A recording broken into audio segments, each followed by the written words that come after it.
Hi, and welcome to the Wednesday Word. A few years ago, a group of salesmen went to a regional sales convention in Chicago. They had assured their wives that they would be home in plenty of time for Friday night dinner. In their rush through the terminal with tickets and briefcases, one of these salesmen inadvertently kicked over a table which held a display of apples. Apples flew everywhere. Without stopping or looking back, they all managed to reach the plane in time for their nearly missed boarding. All but one. He paused, took a deep breath, and experienced a twinge of compassion for the girl whose apple stand had been overturned. He told his buddies to go on without him, waved goodbye, said he would call his wife and explain why he was taking a later flight.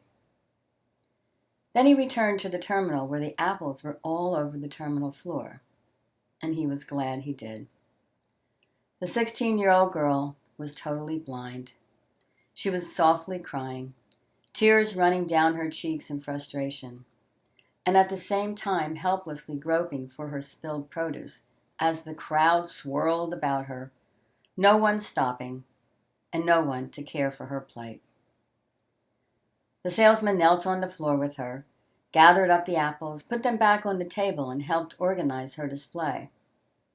As he did this, he noticed that many of them had become battered and bruised.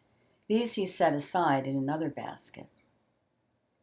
When he had finished, he pulled out his wallet and said to the girl, "Here, please take this $40 for the damage we did. Are you okay?" She nodded through her tears, and he continued on with, "I hope we didn't spoil your day too badly."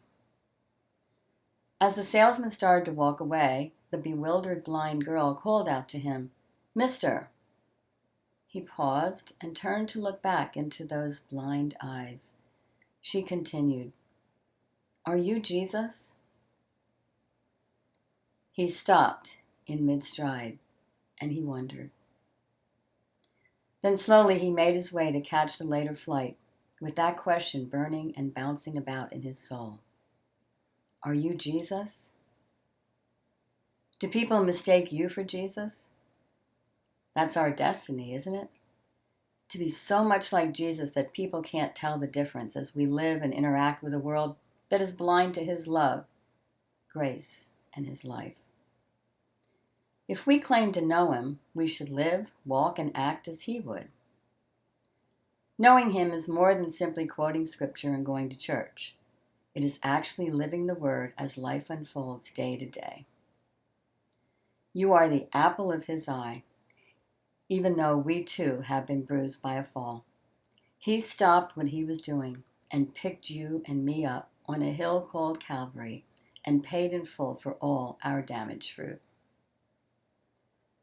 I love that line. Knowing him is actually living the word as life unfolds day to day. We are here to help build the kingdom on earth. Sounds like a big, overwhelming job, right? Well, not really. It is not really so hard. Maybe we should just think of it as picking up one apple at a time. Have a blessed week.